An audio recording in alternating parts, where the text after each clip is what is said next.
We're back. Back. New We're doing episode. SmackDown. new episode. Yep, SmackDown Subscribe July Week or 4. die. Here we go. Here we go. Let's see what SmackDown got. I don't gotta talk this time, so I'm just gonna drink water and mute my mic. Alrighty. Karrion Kross opens the show, standing in the ring with the World Heavyweight title around his waist. The crowd chants, "You deserve it," as Kross takes a few moments to just let it sink in. Kross then puts the mic to his mouth and says, "A little over 11 years ago, I started this journey. And trust me, this journey wasn't always pretty. I had my success and my downfalls, but despite it all, the journey has led me here tonight as your new World Heavyweight Champion. There were points in time where it felt like this was no longer going to be a possibility for me, where the dream was no longer a reality, but that fire inside just wouldn't go away. No matter what I did, it just couldn't be soothed. So when the opportunities started piling up, I knew that under no circumstance could I let them slip away. A year ago, I was a United States champion. I showed everyone that I was not a man to be overlooked any longer. Then I bring back a couple of monsters and let them wreak havoc on the tag division. Then Money in the Bank came along. I knew under no circumstance could I allow this opportunity to slip through my hands, and I made damn sure that it didn't. Which takes us to now, as your new World Heavyweight Champion. All of you may be wondering what my championship reign is going to look like. I have big dreams and aspirations for this title reign, let me tell you. I want the whole world to bend the knee to me because but we have to start somewhere. And that somewhere is SummerSlam. Once he says SummerSlam, Drew McIntyre's music plays. Drew comes face to face with Kross and then gets a mic and says to Kross, "Kross, first off, congratulations on the title win. I know this is a big moment for you. Unfortunately, I have to be the bearer of some bad news. You see, I just got cleared from our wonderful doctors backstage, and if I recall correctly, Big E said I was due a rematch upon my return. So you may think SummerSlam is your launching point for your World Heavyweight title reign, but sadly, it's going to be the end of it. So enjoy these next few weeks as champion, because at SummerSlam, I am taking back my title, and there's not a damn thing you could do to stop me."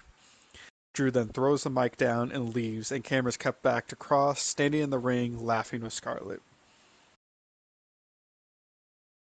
We then cut backstage where Jade Cargill is interviewed about her next match in the Women's Intercontinental title tournament. Jackie says, "Jade, so far you've had quite the dominant run through the tournament. Is it fair to say that you are trying to run through everybody in this tournament?" Jade looks down and says, "Jackie, when I got brought over from Raw, I knew I needed to make a statement. So when Big E introduced a new title, I knew I had to be the first one to hold it. I respect all the women who are competing against me for this prize, but at the end of the day, I will be the first ever Women's Intercontinental Champion." Jade then walks off towards the ring. Her music plays. We head out for the first match of the evening, Jade Cargill versus Lyra Valkyria. Jade Cargill picks up the win via pinfall, earning herself 3 more points in the tournament.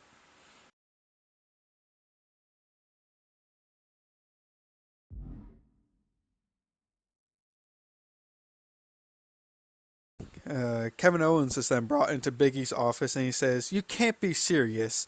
You can't be serious. Pulling the stunt you did at Clash of the Castle is simply unbelievable." This is Big E speaking to Kevin Owens. "Luckily, from what I have been told, Braun didn't break his neck, but he's going to be out. He's going to be out for quite some time." Kevin says, "Look, it was either kill or be killed out there. You saw what he was going for. If I didn't do what I did, then I would be sitting right where Braun is." Big E says, "I'd rather neither of you were putting one another in that position, so here's what I'm going to do. I'm not stripping you of your US title, but I am punishing you. At SummerSlam, I have set up a plan for you to defend your title in a 6-pack challenge. To at least give you somewhat of a chance, you will be going one-on-one each and every week leading up to SummerSlam against your opponents in that match. Whoever you beat leading up to SummerSlam will be removed from the match. So if you manage to play your cards right, you could be left with a one-on-one at SummerSlam. The ball's in your court now, Kevin, and you better get ready because your match is next." We then cut over and see Karrion Kross is walking backstage when he gets confronted by Seth Rollins. Seth says, "We both know that title should not be around your shoulder right now, but As a man who has cashed in the Money in the Bank contract himself in the past, I understand you seize those golden opportunities when you can. With that said, I want my title back, Cross. Cross laughs and says, well, it seems like Drew is first up to bat, so if you want your title back, then maybe speak with him. I'm sure he would enjoy your conversation. Cross then walks past Rollins and enters the Final Testament's locker room. Cross says, men, I have returned, and boy, have I brought riches. Unfortunately, though, it doesn't seem like you have fulfilled your side of the agreement, Ricochet. Ricochet looks perplexed and says, you gave me 1 week. I mean, I was working, but the PLE was already booked. What were you expecting? Cross says, you know what? You're right. I didn't really give you the opportunity to get those tag titles back around AOP. So here, we can refine the rules. I'm giving you until SummerSlam. If my men don't have those titles, then some repercussions will be taken. Cross then pats Ricochet on the shoulder and leaves.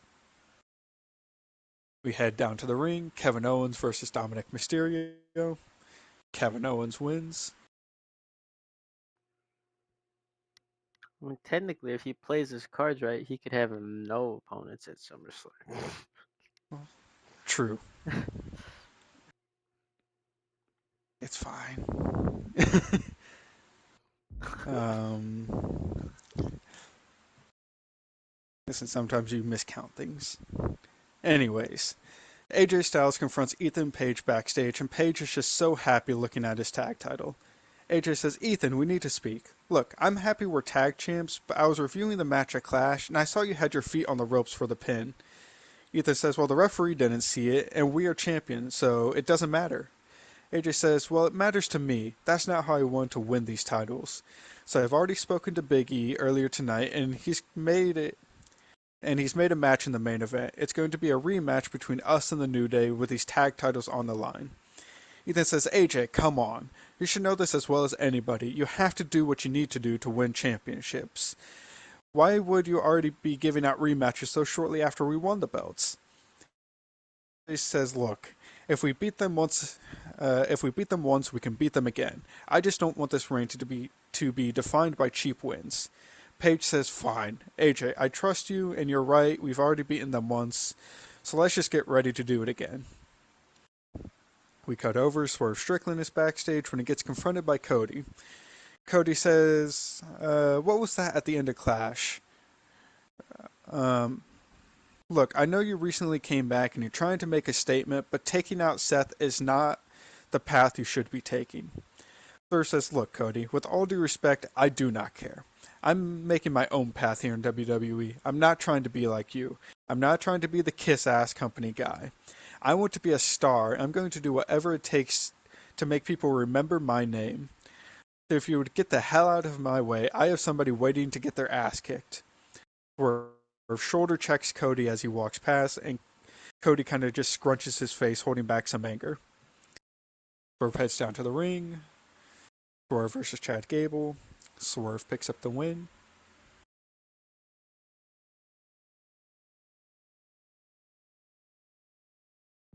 After the match goes to commercial afterwards. Once we come back, we see Solo come down to the ring with Bloodline Wolfpack and says, at Clash at the Castle, things got a little messy.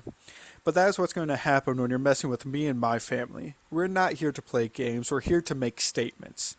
Unfortunately, Sammy just doesn't know when to step to the side. You see, all this could have been avoided. We didn't have to go into battle against one another. You could have easily been the example you were meant to be and move on.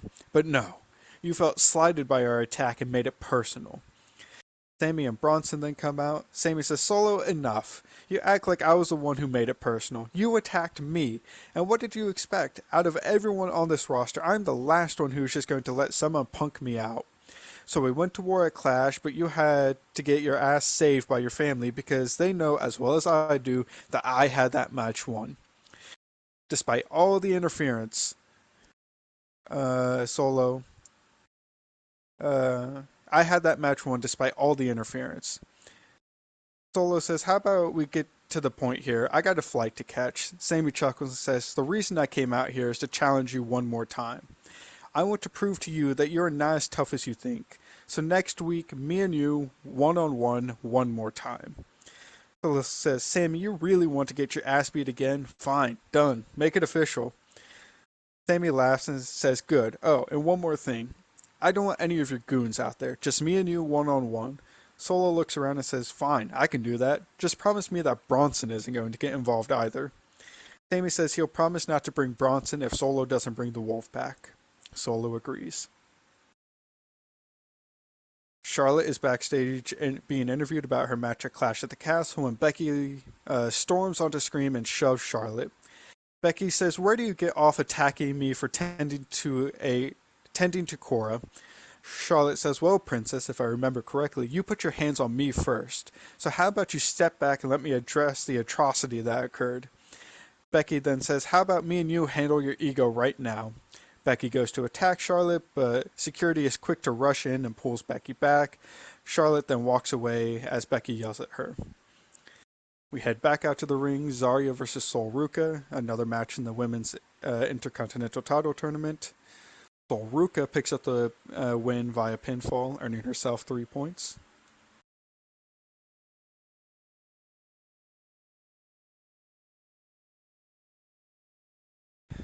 Cameras cut backstage where Seth Rollins is walking the hallways and sees Drew McIntyre further down the hall.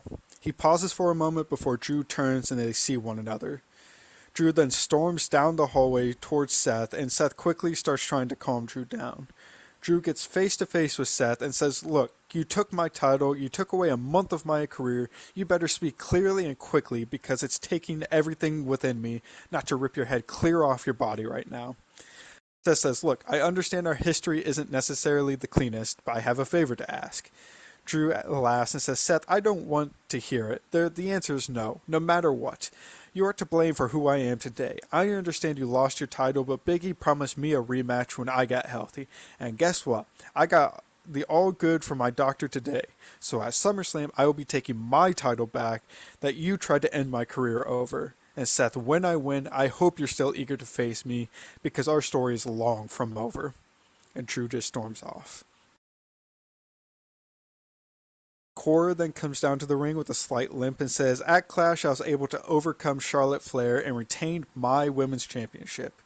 So if I have it correctly, I have beaten the likes of Bayley, Becky, and Charlotte. The Horsewomen defined the revolution in women's wrestling, and I have beaten them all. So who's left for me to face? Because it's starting to seem like this is going to be a forever reign." Mercedes Moné then makes her way down to the ring with Naomi and Tamina by her side. Mercedes says, you said something there that just wasn't true. You said you had beaten all of the horsewomen, and I think you left the most talented one off the list. You see, Cora, that's because me and you have never met in the ring before, but it seems like that fact is soon to change. Cora says, so let me clear up any confusion. Are you challenging me, Mercedes? Mercedes smiles and says, you're damn right. And a match of this magnitude should be somewhere special.